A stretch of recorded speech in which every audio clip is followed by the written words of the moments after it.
Welcome, Logan, Hey, thanks. Glad to be here. into the podcast. This has been a long time coming, as of this last week. Wowza. But yeah, so I thought we'd just shoot the breeze, catch up, Yeah, works for me. find out your intentions with my sister. Well, while we're here, I don't know. That seems obvious. I'm just kidding. No, we got to get her out of here. I can't do this anymore. Oh, you don't want her in here for this? All right. No, just kidding. Bye, She can Megan. stay. Do I have to answer that question? If you want her in here or not? Or what's your intentions with my The sister? intentions. Absolutely. Oh, man. That's really the only reason you're here. Okay, the intentions with your sister. Date with a purpose. Make babies. Yeah, exactly. Wow. Actually, I did tell her the Wow. other day. Megan, what did I say? Something about bearing my children. It's really forward, Logan. I don't remember what it was, but it was something like, if you're not going to bear me 9 children, you can walk out that door right now. And that was in her own home. Wow. So you get to keep the house and the kids. Yeah, pretty much. Well, not, because she's not going to bury 9. I know. I don't know what she's doing with her life, but apparently it's not enough. And her response was, You know, generally speaking, when I talk, she just looks at me like, how do I word this? Really disappointed. And that's kind of it. She doesn't say a lot. So, wow. I don't know. Wow, sounds like a healthy relationship. Is this burning your cheek too? Honestly, it might be one of her healthiest relationships, but, and yeah, it kind of is. She's only had none. This might be the first. Really? She didn't tell you that? No, she sure didn't. She does a really good job at claiming she's had a lot more than she's... I've noticed that. Yeah. Like, a lot of the times. Like, Don't let her fool you. I don't want to say names, but there's this one boy who had a dream that he was going to marry her. They never dated, but Megan still broke up with him. So, like, I know, right? Is that a relationship Yeah, we or were all not? wondering on that one too. We're not sure what that equals. Yeah, no idea. That seems fake. And it is. And this thing is also burning my cheek a little bit. I think the burning stopped. I don't feel anything anymore. Maybe I'm just a wuss. Yeah, that was it. I didn't want to say it out loud, but I'm glad you got there. Yeah. I feel like it's weird that we have both our girlfriends sitting in the room while we're doing this. I know. So, talk about Jules. Ask away.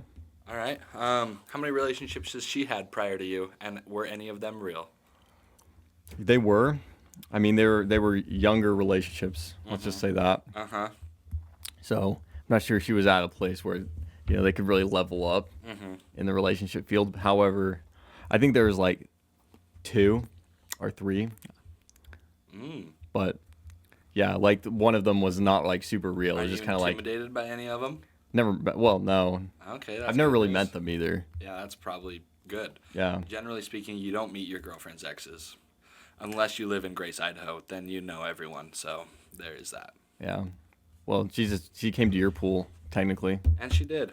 She didn't really go in her own pond. Yeah. Which was a mistake. Not a lot going on over here. Do you like living in Idaho? I do it. I love it. I think there's a lot. I just love the way that people are raised there, honestly. Like, always working and just, I don't know. I think they're good people there. But I think there's a lot of drawbacks to it. Like, you just don't experience anything. Like, you wake up, you move pipe, you go to school, move pipe, come home, go to bed every day. So, Wow. yeah, it's sometimes it's a little wild, but Did you move a lot of pipe?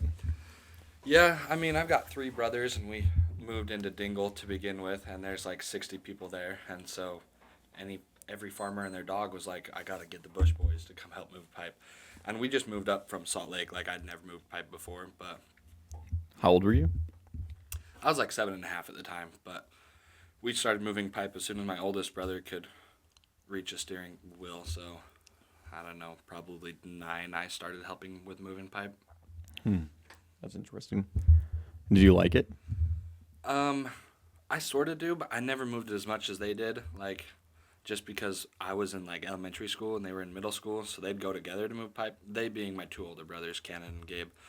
So they'd go together to move pipe, and for me, it was just more of like I'd help out every now and then, so it was never, like, a big chore for me, so I do enjoy it, but I never, like, did it as habitually as they did. I see. Yeah, I mean, Idaho's nice. I don't know. I feel like I didn't really... I mean, I think growing up, I didn't want to, like, be up there as much. And there's something wrong. Don't play with it. Oh, my bad. Oh, yeah, that's true. I can hear that real good. Yeah, I can't. Um, but it's nice now. I like it a lot more now. Yeah, I think you definitely have to mesh with Idaho. Like, so when we first moved up, my oldest brother was going into sixth grade, whatever age that puts him at. But middle school is like a hard time for people. I don't know how it is here, but in Idaho, sixth grade is when you start middle school. Mm. And so we moved up, and he had no friends at all. And like I said, Dingle's tiny, and so luckily Is that where you're from? Is Dingle? yeah. So we moved into Dingle to begin with. Okay. And Dingle, I had two really good friends who were both my age there. It was perfect. Like going to church on Sundays, I had people to hang out with. School, I had people to hang out with, and after school, I had people to hang out with. My older brother Cannon was not dealt the same hand of friends. Like they were just the weirdest of hicks, and so he hated it when we moved up to Idaho. Like did not mesh with it at all. Had grown up his whole life in a city and considered himself to be a city person. He hated that. Like he got made fun of for not knowing how to move pipe. I was 7, so my friends also didn't really know how to move pipe. He got made fun of for not knowing how to fence, and he got made fun of for this and that. And that's one thing that Idaho kind of does suck about. Like, understand people don't know how to do everything, and that's okay. So for him, like, it was really hard to move up to Idaho. I think he loves it now, but Right. But took longer for him to adjust. yeah. Look at that, good old Dingle. Wow. Dingle's Nice. population was 40 in 1909. Was it now like 100? I don't know. We have a church down there, but there's nothing else. There's no gas station, no grocery store. We lived up by the cemetery on Cemetery Road, just past the hill. So tell me about this road trip you went on Oh yeah. and embarked upon. So Don't look at me like you don't know. If you don't know this, you should not date him, because this is like, how do you not know this? He's literally told people. That's true. Sorry, I shouldn't call you out like that. My bad. I'll be honest. I don't think I've talked with Megan much about my road trip. You don't know about the road trip, I mean, bro? Everyone's talking about she it. knows the general basics, but Have you like I shown her? said- Have you shown her the trailer? no. She Oh, saw my. pictures of it the other day for the first time, but Do you still she's have never it? been in it. Yeah, I still have it. I'll probably have that thing till the day I die. I can't get rid of stuff. Like, So why did you go on this road trip? Was there a reason? no. So all growing up, I always wanted to move into a van or a bus and just live in it for a while. And Yeah. it was always just kind of like a stupid dream that I had. And then there was one point I had gone on my mission and come home, and my parents, we used to have this old trailer that we had. It was for our family. When we moved into our grandparents' house, we'd sleep in the trailer a lot because there was like 2 bedrooms in that home. Yeah. And so when I got home from my mission, it was like a year later, I realized we don't have this trailer anymore. So I asked my parents, they're like, oh yeah, we sold it for like $3,000. And I was like, you did like $3,000? I didn't care that they sold it. Like I wasn't attached to it.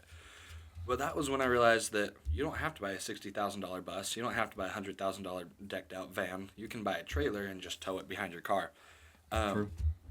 And so I went online, and 2 days later, I had bought a 1970 Aristocrat trailer, and down in Salt Lake from some guy off Facebook Marketplace. And so I told my parents, I was like, hey, I've always wanted to do this. I don't really talk about myself that often, I guess. And so they were like, oh, cool. I didn't know that you wanted to, but since you have, do it then. My parents are really good like that. Like, they're totally supportive. They're like, if something's not stupid, they're like, then do that thing. Yeah. And so they were like, yeah, absolutely do it. So I did some shopping, and I bought a trailer for like, I think it was like $5,000 or something. And I towed it home. And I did know that it was from 1970. Like, this thing's, I don't know, that's 50 years old, 55 years old. What was it called? Like, what type of trailer? So the brand is an Aristocrat. Great brand. They were I wanna see high this. quality. I think they're based out of Idaho. So Do you have any pictures? Like on your phone or something? Cool. Somewhere maybe. That'd be cool. I just want to get an idea for what you were hauling behind you. Yeah. So look up Aristocrat trailers, and yeah, I would just go to images probably.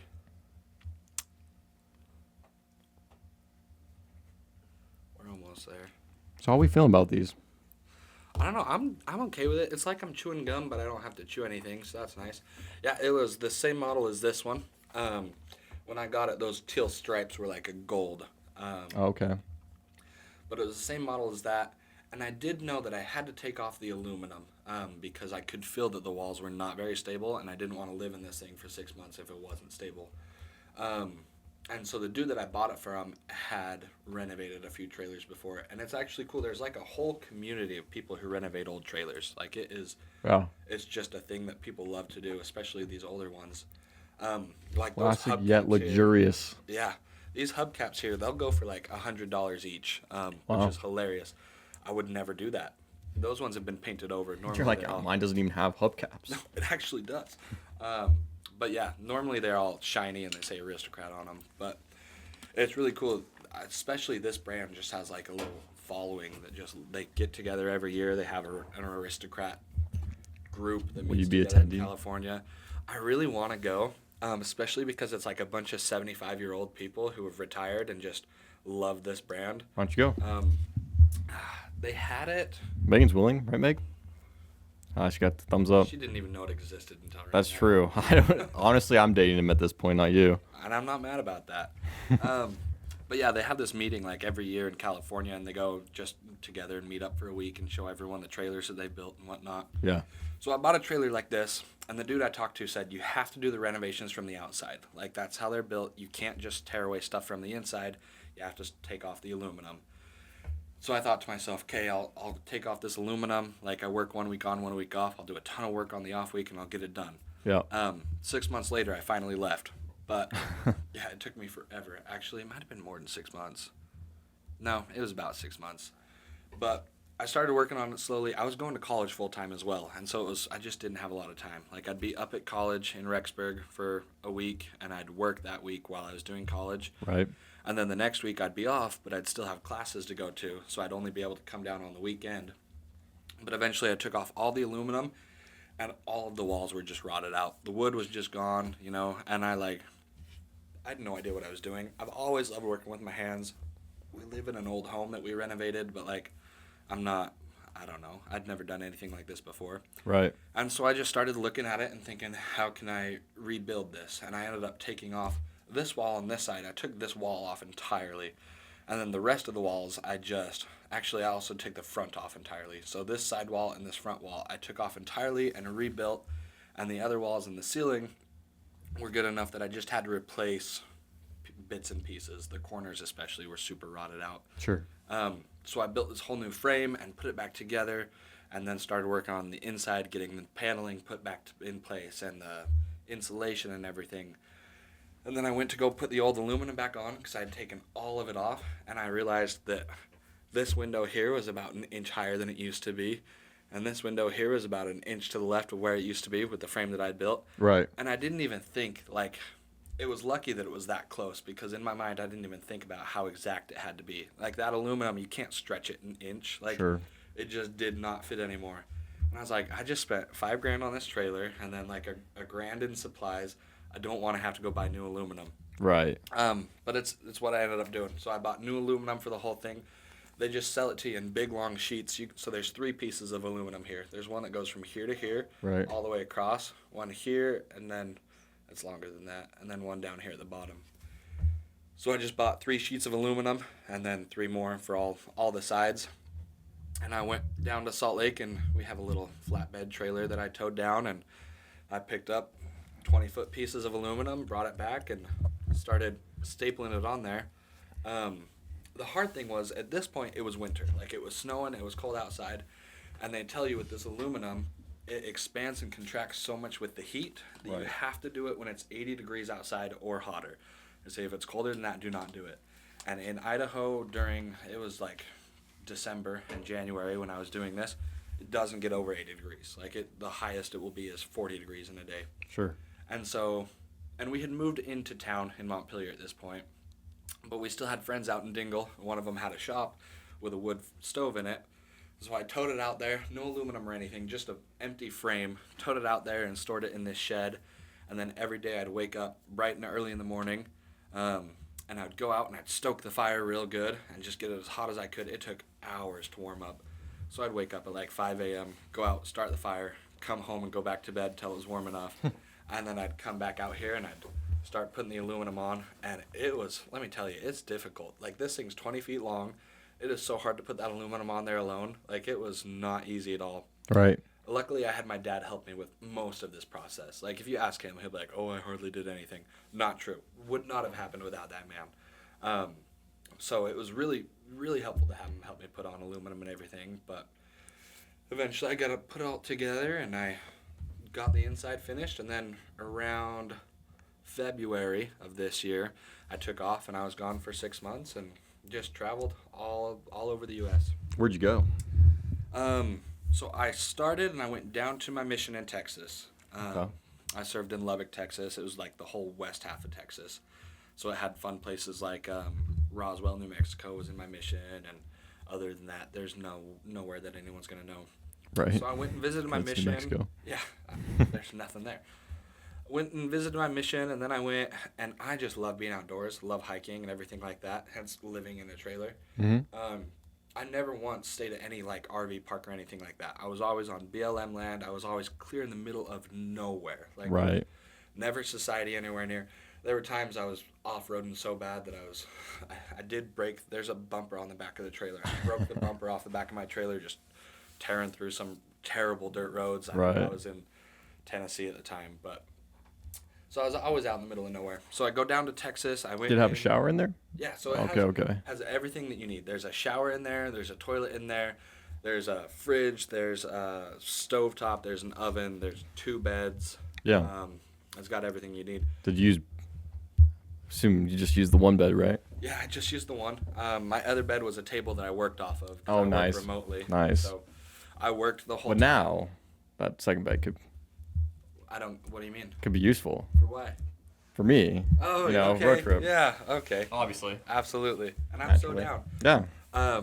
I did have my little brother fly down to Texas and meet me. This was on my way home, so months later. But he flew down to Texas and met me, and then we lived together in the trailer for a while. It sucks. So that trailer, the highest point of the trailer is about 6'2", and so I'm 6'3". I could never stand up straight in there. My brother's 6'7", and he could not stand up in there at all. And then the shower, there's a step up into the shower. The shower is 5'6" tall. It is tiny, like it is, and it's about this wide. What Like do you do? Just hunch? Oh, you just hunch. I actually found it easier to just squat down the whole time. Nice. Not easy to shower in there, and it was even harder for him. The shower is on a little hose, and I found that when you're out in the middle of nowhere, like no one even knows where this place exists, there is a window in the bathroom. You can just take that hose out of the shower and just shower outside, which was fun. Always a little scary. It's like, I don't want to die naked. Some bear's going to come eat me, and that's going to be really awkward for both of us. But He might like it. he might. Maybe there's no clothes in the way. You came prepared, Yeah, you know? unpackaged and all. Yeah, you didn't have to unwrap the goods. I know, exactly. So yeah, went down to Texas, then I went over into Mexico for a while and came back up. I had a brother living in Michigan, going to Michigan State, or whichever one the Wolverines are. He goes to law school there. So I went up to Michigan, visited him for a while, and then we went up into Canada, and then I went over to Virginia and just went all the way down the coast, all the way down to the very tip of Florida, to the Keys. Then I came all the way back up through all the southern states. I think all in all I hit 25 states. So in 6 months I traveled half of America. I lived alone for all but 2 weeks of it. But luckily I just knew people everywhere I went. Like in Texas, obviously, I knew a ton of people. In New Mexico, I knew people. And then Arkansas, I knew a bunch of people. I had friends going to the Razorbacks college. And then up in Michigan, my brother was there at the time. Virginia, I had some family there. And then I just met a ton of cool people going to church. Like, YSA wards are cool and all, but I love going to family wards because there was always people that were like, The kids? There's... No. No, I'm just kidding. That's strange, bro. There was always like old couples or families that were like, oh, this young boy's living alone traveling the U.S. Like, let's invite him over. And so like in South Carolina, there was one family that I just stayed with for like a week. Like I was over at their house every day, and they'd like take me to go do things. Just the nicest family. And so, yeah, there's everywhere I went, there's just people I knew and people I met that I loved and got along with. So I don't know. I never really got lonely. Like, I was just out there on my own, but I wasn't alone at all. Did you take like a certain route, or you just kind of were working your way depending on where you wanted to go next? I was just winging it. My mom would ask me all the time, hey, what are you doing next week? Because I work, on my week that I do work, I work 80 hours that week. Sure. And I was also doing 15 credits of school at the time. So it was like traveling, work, and school. It was just a lot. And so on the week that I did work, I'd kind of just go to some random area in the woods, and I'd set up everything that I had. I'd work a full week with my computer and all, and then Wait, so what were you using for internet then? If you're in the I middle used of the woods. Starlink. Okay, And that's it what I was the figured. best. I mean, non-sponsored, but Starlink goes hard. That Yeah. stuff, it's so nice. If you're traveling, like, all you have to have is an open view of the sky and a power source. And it was so fun. At one point, when I had my brother living with me, we ended up buying a TV from Walmart, and he brought his Switch. And there was one point, we were just deep in Colorado, middle of the Colorado mountains. There's no life anywhere near us. We're sitting there playing Rocket League, like at 2 in the morning, and it was Yeah. just so fun. Like, Starlink was awesome to have. It was cool to just be able to work What anywhere. did those even run? The Starlink satellites. What was that? What did those even run? The Starlink. So when I bought it, it was $500. So new or used was just $500. Like, it was just a flat price. Dang. And then I sold it for $450 6 months later. Like, they just held their price so well. That's cool. It's really expensive though. Per month, it was $150 a month. Oh, to which- have it, the service. Yeah, to have the service. So that was really expensive.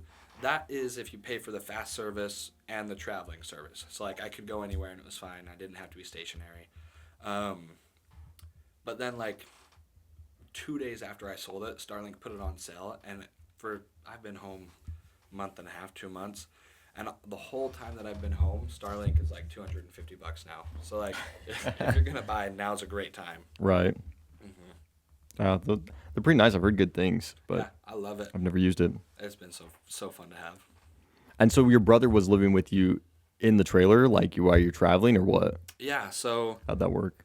I went down after Florida and everything and came back up through the south, and then I went down into Texas because the brother who lived in Michigan at law school Yeah. was now doing an internship with, I think it's the third largest law firm in the U.S., but he was doing an internship in Dallas. And so we're just a really tight-knit family, so even though we're far away, like, we see each other all the time. And so he was in Dallas, and my mom was like, hey, why don't you go back up through Texas again, and we'll have all the boys fly down. You guys will just have a boys' weekend. His wife was flying up to Utah to have, like, a baby shower or something like that.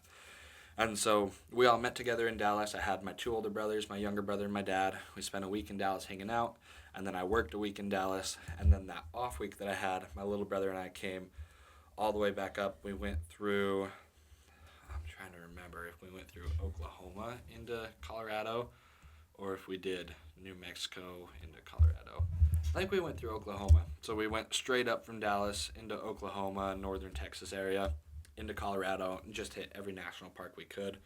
I don't know how many national parks I went to, but it was a ton the whole time. And he just lived with me in my trailer, so we'd wake up in the morning, we'd make some food in there, and then we'd go hike for a day, or we'd go whatever. Like, there was times we were swimming in the Rio Grande, and there's times we were at the sand dunes. There's times we saw a bear, which was real fun. You weren't naked, were you? No, not that time. That's good. Didn't do that with my brother. That would be weird for us. Oh, I know some people aren't like that, believe it or not. never seen your brother naked, huh? Not in recent memory. Not in my adult I mean, life. how old is he? He's 18. Yeah, he's on a mission. He's 18. Oh, right so you're older. now. Yeah. Okay. So I had my younger brother living with me. Okay. And he had, just to talk him up real quick. So in high school, now that he's graduated, I don't know how it works, but in high school, he was a second-rated high jumper in the nation. So all high schools, any division, he had jumped, I don't remember, was it 6'11" and a half, I think, which is crazy. Like, And he's 6'7". he's 6'7". He jumped over a bar that was 6'11" off the ground. Dang. That's impressive. He won state his freshman, sophomore, and senior year. Junior year, he took second. But he has a full ride scholarship to a D1 school now. So when he gets back from his mission, he'll be doing that. Where's he going? Somewhere in Idaho. I don't remember. Okay. Somewhere. It's pretty close to home, which is nice. He had other offers from other schools. Like, we went to Iowa and checked out places there. We went to Oregon and whatnot. But it is a smaller school, but it's still D1. Right. ISU in Pocatello. Yeah.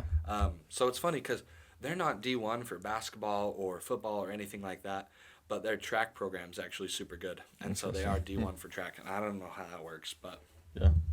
yeah, so he has a D1 offer there. and it was right after he had finished state. And it was so fun because, I mean, I'm pretty tall and I'm pretty big, and so walking around it turns heads anyway.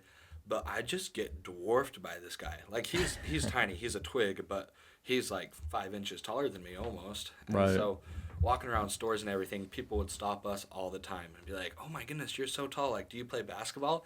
And he's the most humble man on earth. He would just say, "Oh no, not really," even though he is really good at basketball. And I would just be like, "Hold on, let me talk this guy up." Like all the time, I'd be telling everyone all of his business with high jump and everything. And we had times there were people that were like, "Oh my goodness, like are you going to the Olympics? Like, will you sign this for me?" And like, Yeah. everyone's like, "Oh, I'll try and remember the name Christian Bush in a few years." And so You're like the proud mom for your brother. I know, I really was. There was times the day that he won state senior year, it was a state record. The 6'11" jump was on state, so like you can't get better than that. Right. And I don't remember where I was. I think I might have been in South Carolina. There's it's like Congaree or something, national park there. It's quote unquote the worst national park out of all of them, just because it's always flooded. There's so many bugs there. It's disgusting, but it's really an interesting sort of place. And I remember when I was there, like I got the text that he won, and there was just this random old lady next to me, and I was just like, "Oh my gosh, I have to tell you something." And she's like, "Who even are you?" And we ended up just like talking about my family for like 2 hours after that. Like we just Nice. talked, and it was so fun. She was also at the worst park. Yeah, she was also at the worst park. There was more than one person there. Which Okay, well surprised that's good. And honestly, if you're asking me, the worst park was the St. Louis Arch, just because there's nothing there. Like Congaree was Just the gross. arch? Yeah, it's just an arch pretty much. You camped for me. I loved it. Yeah. So, did you change is there anywhere you'd rather live now that you've been to different places? And where did you not go? Were there a lot of places you haven't been? Like as far as obviously you haven't been all the places on, Yeah. but it did state wise. Yeah. So if we Should just be able to press it again. It should start. The red button. Yeah, so if we scroll out again on the map, I haven't been to like Maine area. Like the farthest north I did go apart from Michigan is I'll just draw a finger. You want to scroll out one more click? All right, so my general map was I started up here in Idaho, came down through Utah, New Mexico, and Texas. I stayed in Texas for a long time because I was visiting a lot of people that I knew. Mm-hmm. And then I came over through Louisiana. Louisiana, gorgeous. Loved it there. Great food and the kindest people. Oh yeah. Through Louisiana up to Arkansas, Missouri, Illinois, Indiana, Kentucky, Tennessee, and then over through, after Tennessee, I think I just went back up to Ohio and Michigan. And then I came over to here to Virginia. So I missed this whole stretch here. Oh man, the upper northeast. Yeah, so I know it's gorgeous there. My parents have been there, and we have friends who live, Boston's cool. maybe they live in Maine, I don't remember. But we have friends up there. The problem that I had was I was so dependent on Starlink because I worked full-time and I had school full-time. Mm-hmm. And there's so many trees, Starlink just didn't work. Like, Oh, okay. you really do have to have a very good view of the sky. So, like, Walmart parking lots would have been fine, but it's not fun to work in a Walmart parking lot. Trying to answer phones and be on calls while people are honking at each other, not my vibe. So it was gorgeous up here, but I was just so stressed with work. I was like, I can't find every campground that I go to, unless I want to work in a parking lot, is just not working for me. So instead, I came down all the way along the coast, and I slept so many nights on the beach. Like, it was really cool, especially Corpus Christi down in Texas. There's just a few campgrounds that are free to stay, and you can park directly on the beach. You just sleep there. I stayed at the beach for, I have sand in my trailer to this day. But it was really fun to just be able to work anywhere on the beach.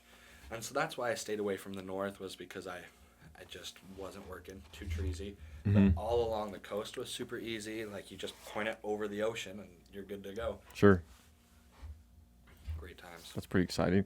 So where do you like still want to live in Idaho? Do you after you've traveled around?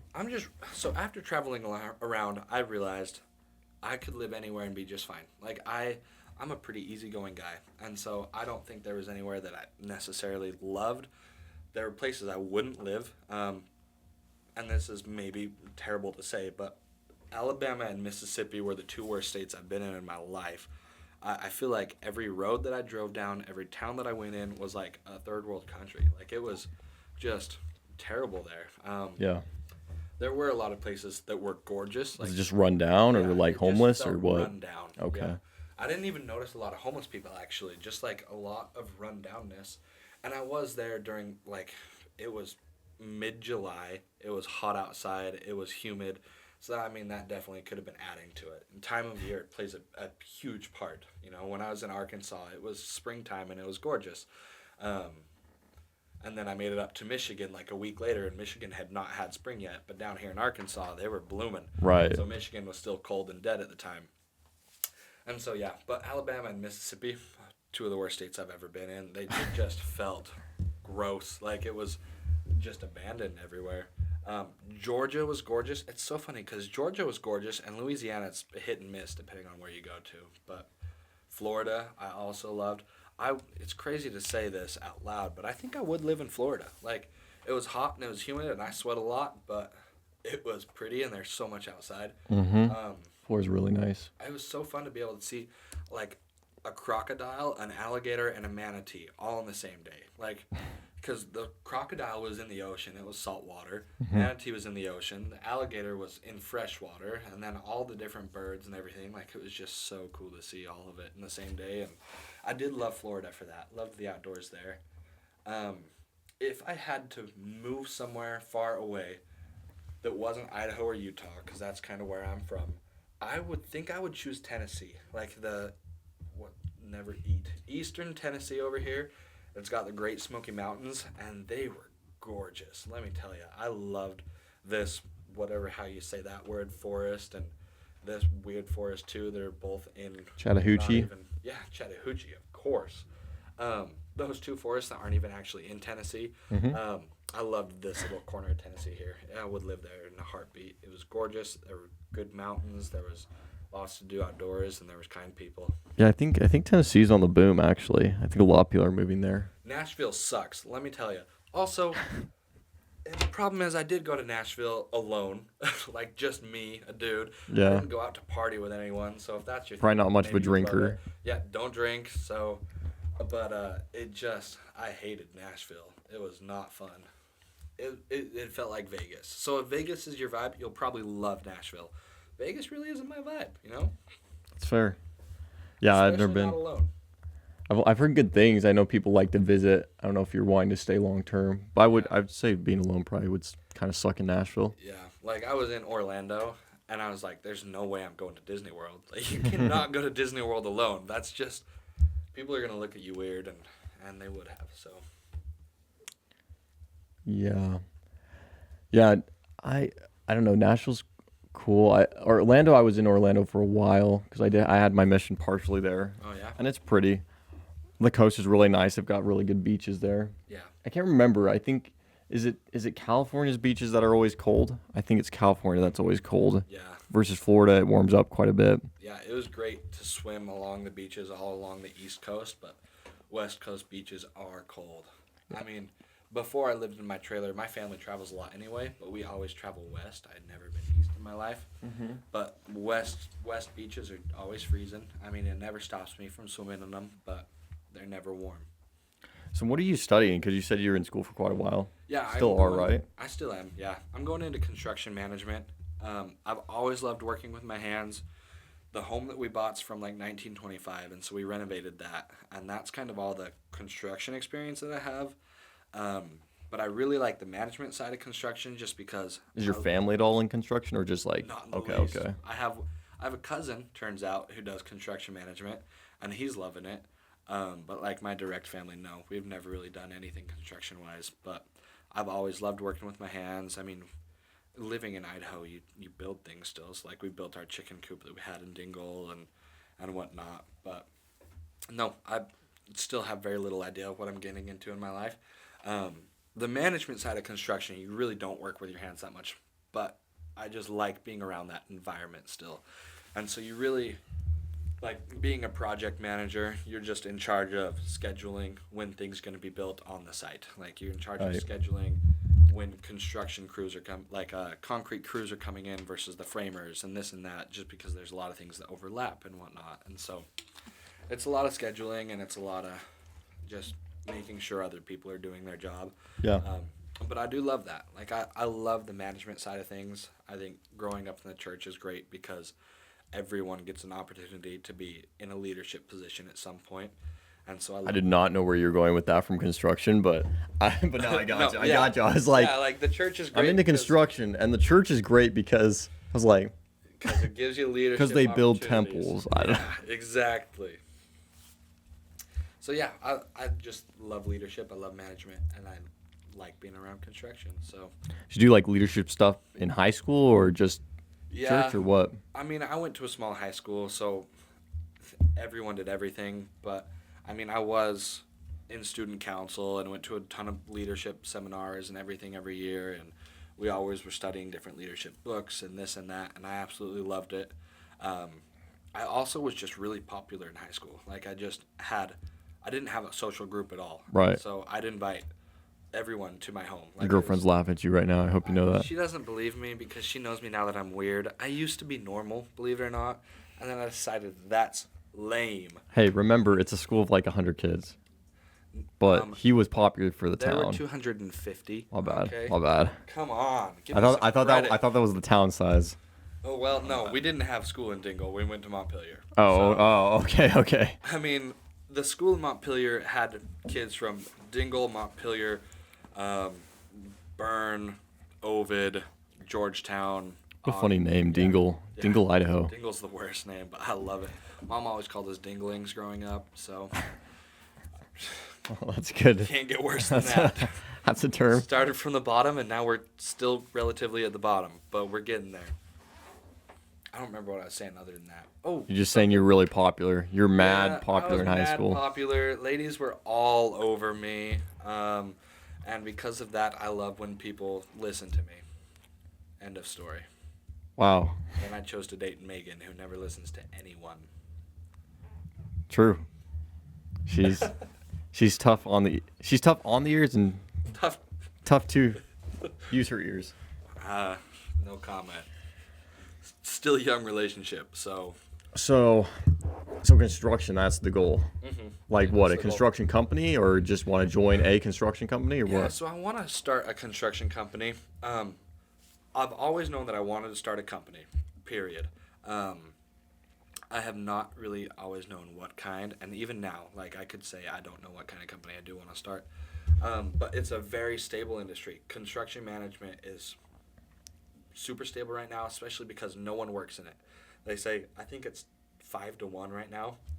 For every 5 people that retire, they're only able to get one person to join. Right. And so they need jobs, they need people. It's well paying right now, it's stable. And so Yeah, it seems to be the case with a lot of blue collar jobs, like anything in the work industry. yeah. Seems like everyone's into the more tech or I know. I remember back in the day, plumbers were like, "Oh, plumbers don't make any money." Plumbers make pretty good money right now. So Yeah. like, just because it's so needed. Yeah. So construction management, it's stable, and I like the industry. So I would love to start there, and then hopefully start a company from there. That's cool. Mhm. That's very cool. That's awesome. Well, tell me about your mission a little bit. Tell me about this troublesome companion of yours. Man, I love that guy. He's wild though. So on my mission, I came out and I don't remember. Oh, so I was dual trained. So I came out and I had 2 trainers, and then they were just the best missionaries I've ever met. One of them was the most obedient yet the funnest missionary companion I ever had. Yeah. I don't know how he did it. I don't know how he mixed his obedience with his spirituality and still having such a good time. Because I started my mission right at the end of COVID, and so I came out in I started MTC in November, so it was around December that I finally hit the field. And he was just amazing. Like, things were still shut down. I started in New Mexico, and in Texas, everything was open. Like, they were like, COVID's over, we're sick of this. In New Mexico, it was the exact opposite. And so everything was shut down. They were like, you can't have more than 5 people in a room and this and that. And this companion that I had was the district leader, and our district had 10 people, And so he still was like, we're not going to have more than 5 people in a room. I know it sucks because the missionaries in our mission 30 minutes away are going to Walmart without masks on. We're only going to have 5 people in a room and we're going to wear our masks. So, I mean, regardless of what your political views are, he chose obedience to whatever our mission president said, and that was awesome. And he still was able to just have a ton of fun. Like, I was never bored during COVID. So that's how I started my mission, you know? And then both those companions leave. I get a new one for my second transfer. He leaves. I get a new one for my third transfer. I had more companions than I had areas in my mission. I won and done almost every companion that I had, and then I was in a few trios. And so I don't know why it happened that way. It just did. Maybe they're all competing to the mission president, get me away from this guy. Wouldn't have surprised me. I loved them all, though. But then in my second area, I had been out for 6 months, and I go to this second area of mine, and the companion there, like, so I show up to the transfer site, and he's standing there in jeans and an untucked white shirt and no tie. Literally did not even realize this guy was a missionary just because he looked so different from the rest of everyone. Yeah. Like, doesn't come up to me, doesn't introduce himself, anything. I have to ask someone, like, hey, like, where's my companion? They're like, oh, he's over there. And so I go up to him, and we started talking, and our area was like 2.5 hours from the transfer site, and I'd already driven for 8 hours that day. It's the second largest mission in the U.S. area-wise. Like, it's huge. And so we finally make it back to our apartment. As far as I remember, he didn't help me with my bags or anything. Like, he was just living his own life. Walk into the apartment, and it smells like something has died. Like, it is disgusting in there. And so I look around, there's pizza boxes on the floor. There's a lasagna that has more hair on it than I do. Like, it is just, it's disgusting in there. Moldy food everywhere. And I'm just like, how are you living like this? Like, I know missionaries' apartments gets pretty gross. Dudes' apartments especially. I'm not like a clean person, but I'm cleaner than missionary apartments are. Sure. And so I get in there, and I'm just like, this is brutal. He disappears, don't really know where he goes, and I'm just like, all right, I'm going to start cleaning. Like, I'm not going to live like this. Yeah. So I started cleaning, and, like, the next Sunday, we took so much Tupperware to church. And all the members were like, oh, I didn't realize missionaries returned Tupperware here. Like, this was... And my mission president had talked to me later about it. He's like, you know, it sucks, but not all missionaries are created equal. And so there's times that some areas are just going to have a few bad missionaries for a long time, and they're going to, quote-unquote, die. Like, it'll be a dead area. And then eventually I'll bring good missionaries in again, and we'll bring it alive, and we'll, quote-unquote, kill another area. And so he told me later, like, I was bringing you in there to bring that area back alive, like it needed it. But this companion that I had did not like missionary work. He especially just did not vibe with rules. He didn't like being told what to do, didn't like being told when to wake up, told when to go to bed. And so he really did his own thing. We were living, the apartment that we had was a member's home. The member didn't live there, so it was all ours. It was huge. There's 4 bedrooms in there, and just 2 dudes living in there that slept in the same room. So, like, 4 bedrooms, a kitchen, a living room, 2 bathrooms. And so he would always just go in one of his bedrooms, and this man knew the gospel more than anyone I've ever met in my life. Like, he loved the gospel. He just didn't love the rules of being a missionary. And so it was really, really cool and really, really fun to learn from him just how deep the gospel is. Like, I had been taking the gospel as face value, and he really opened up to my eyes to, like, asking questions about my religion, growing my testimony. Like, I learned so much from this guy. It was amazing. But on the other hand, he didn't care to go out and proselyte. Like, he didn't want to go find people to teach. He didn't want to go walk around in the Texas heat. Right. And so there were a lot of days, it got to the point. So I'm like 6'3" and just a big dude. He was like 5'5" and just tiny. Never ate or anything, just a skinny guy. And so it got to the point, he would wake up at like 2 p.m. every day. And it got to the point, I was like, what's he going to do, hit me? So I filled the water bottle up with water. Every time he didn't wake up on time, I'd just start squirting him in the face. Like, just one of the rudest things you could ever do. But we got along really, really well. Like, every time it was after 9 p.m. or before when we were supposed to leave the house, our in-home environment was amazing. We got along well, this and that. It was anytime we were doing missionary work that he was like, Elder Bush, I hate you. And I'd be like, listen, dude, I know. Like, why? Like, but why? I just don't think at the time he was at a place where he wanted to be serving a mission. He actually started his mission a few years prior. He was like 26 at the time. He was one of the older missionaries. He had started his mission a few years prior and got called to Guatemala and got sent home early for something he did in the MTC. And I never really found out what that was. I didn't go to the MTC, like it was all at home for me.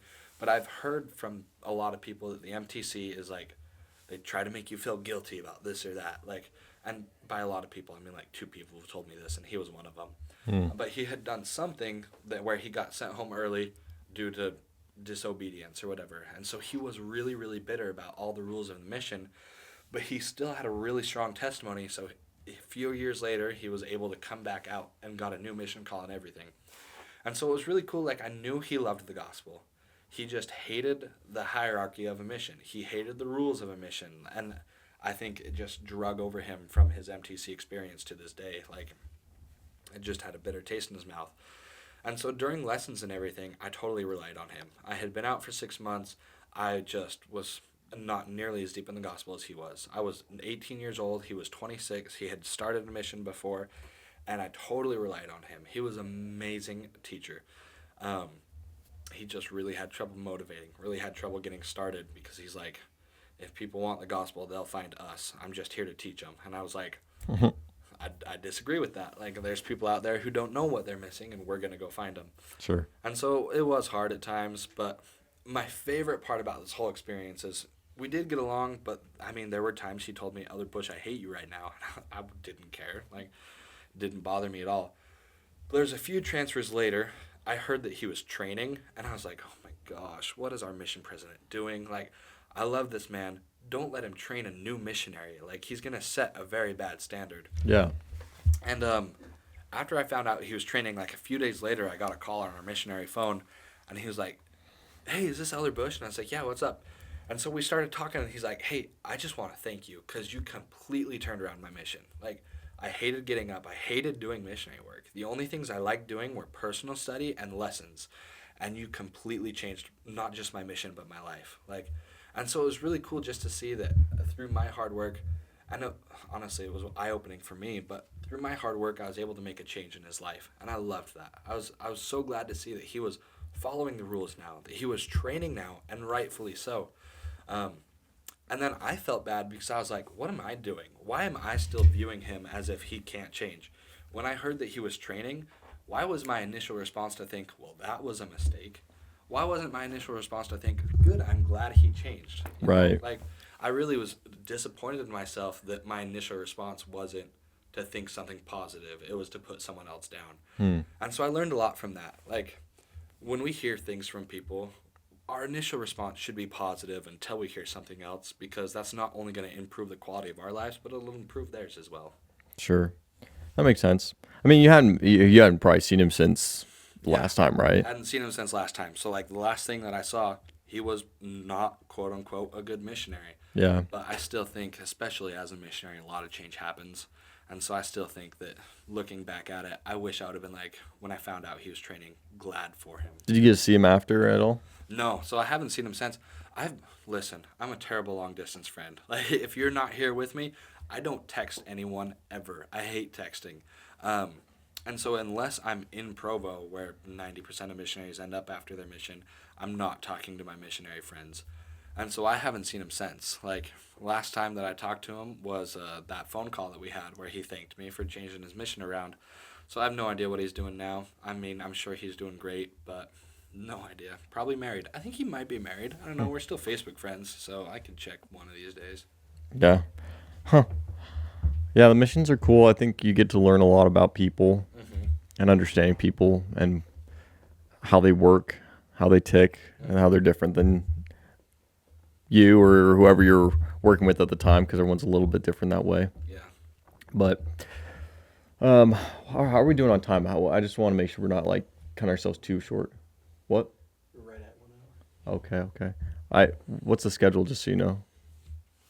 We have an appointment at 7. Oh, it's at 7? Okay. It's flexible. We say 7, most likely 7:30. Over half the people going to this appointment are in the room right now. So. Okay. I just wanted to make sure we weren't like chopping in. Well, geez. I think we should call it. I think I've interrogated you solidly. You've done great. I wanted to. Great interrogator. I like what I've seen thus far, so I appreciate, Logan, you letting me Glad to be here. come at you and ask all the questions and get to know you better. So we'll chop it up another time, but yeah, Hey, thanks for having me. It was fun being here. awesome. Thanks. I can hear the music, but I don't like I can hear it out of it. I have no idea if it's Sounds like this. It's pretty loud. yeah. Cool.